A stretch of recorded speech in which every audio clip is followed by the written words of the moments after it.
গভীর রাতে যখন চারপাশ নিস্তব্ধ হয়ে যায় তখন কি কখনো মনে হয়েছে আপনার ঠিক পেছনে কেউ দাঁড়িয়ে আছে? ঘাড়ের কাছে কারো গরম নিঃশ্বাস অনুভব করেছেন? আজ এমন এক সত্য ঘটনার কথা বলবো যা শুনলে আপনার শরীরের রক্ত হিম হয়ে যাবে। এটি কোনো কাল্পনিক গল্প নয়, বরং আমাদের এই চেনা পৃথিবীর আড়ালে লুকিয়ে থাকা এক কুৎসিত এবং বীভৎস সত্য। ঘটনাটি ১৯৫৯ সালের রাশিয়ার উরাল পর্বতমালার বরফে ঢাকা নির্জন এক এলাকা। ৯ জন অভিজ্ঞ পর্বতারোহী বেরিয়েছিলেন এক অভিযানে।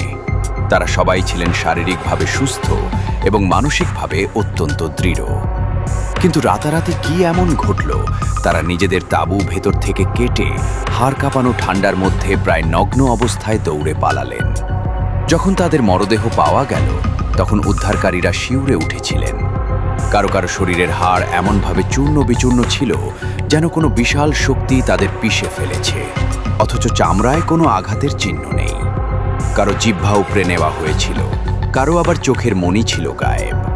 সবচাইতে রহস্যময় ছিল তাদের শরীরের পোশাক, যেখানে ধরা পড়েছিল উচ্চমাত্রার তেজস্ক্রিয়তা। আজও বিজ্ঞানের কাছে এর কোনো উত্তর নেই। তারা কিসের ভয়ে -৩০ ডিগ্রি সেলসিয়াসে খোলা আকাশের নিচে মরতে চেয়েছিলেন? সেই রহস্যের নাম ডিয়াটলভ পাস ইনসিডেন্ট। কি ঘটেছিল সেই রাতে? উরাল পর্বতমালার ওই জায়গাটির নাম ছিল খোলাত সিয়াকল, যার স্থানীয় মানসী আদিবাসীদের ভাষায় অর্থ হল মৃতের পাহাড়। ৯ জন অভিযাত্রী যখন সেখানে তাঁবু গাড়েন তখন তারা জানতেন না যে তারা মৃত্যুর মুখে পা দিয়েছেন। তদন্তে দেখা যায় তাঁবুটির চেইন খোলা হয়নি, বরং ভেতর থেকে ছুরি দিয়ে ফুঁড়ে তারা বের হয়েছিলেন।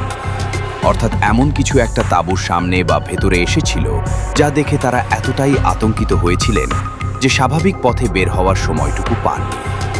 উদ্ধার হওয়া মৃতদেহগুলোর অবস্থা ছিল অবর্ণনীয়। নিকোলাই থিবোব্রিনোল, তার খুলি এমনভাবে চূর্ণ হয়েছিল যেন কোনো চলন্ত ট্রেন তাকে ধাক্কা দিয়েছে। লুডমিলা দুবিনিনা, তার জিহ্বা এবং মুখের কিছু অংশ নিখোঁজ ছিল। সেমিয়ন জোলোটারিভ, তার পাঁজরের হাড় এমনভাবে ভাঙা ছিল যা কেবল কোনো প্রচণ্ড বিস্ফোরণ বা অতি প্রাকৃত শক্তির দ্বারাই সম্ভব।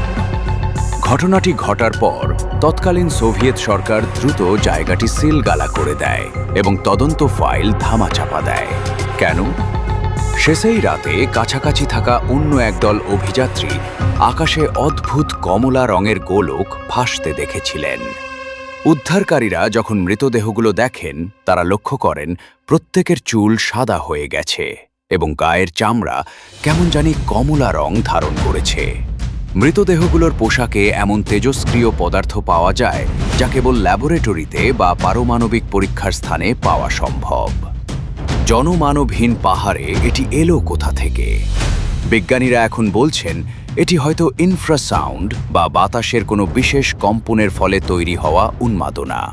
কিন্তু সেই জখম, সেই তেজস্ক্রিয়তা, সেই ছিঁড়ে নেওয়া জিহ্বা, কোনো যুক্তি আজ পর্যন্ত সম্পূর্ণ তৃপ্তি দিতে পারেনি। আপনি হয়তো এখন ঘরে বসে এটি পড়ছেন, চারপাশটা একবার দেখুন তো। হয়তো সেই পাহাড়ের সেই অজানা আতঙ্ক আজও কোথাও না কোথাও অত পেতে আছে। সেই ৯ জন অভিযাত্রী যা দেখেছিলেন তা হয়তো কোনোদিন পৃথিবীর মানুষ জানতে পারবে না। এই রোমহর্ষক সত্য ঘটনাটি আপনার ভালো লাগলে লাইক দিতে ভুলবেন না। আপনার কি মনে হয় এটি কি ভিন গ্রহের প্রাণীদের কাজ, নাকি কোনো গোপন সামরিক পরীক্ষা? কমেন্টে জানান। আপনার বন্ধুদের ভয় পায়ে দিতে এই ভিডিওটি এখনই শেয়ার করুন। এমনই সব রহস্যময় এবং সত্য ঘটনার ভিডিও পেতে আমাদের চ্যানেলটি সাবস্ক্রাইব করে বেল আইকনটি চেপে রাখুন।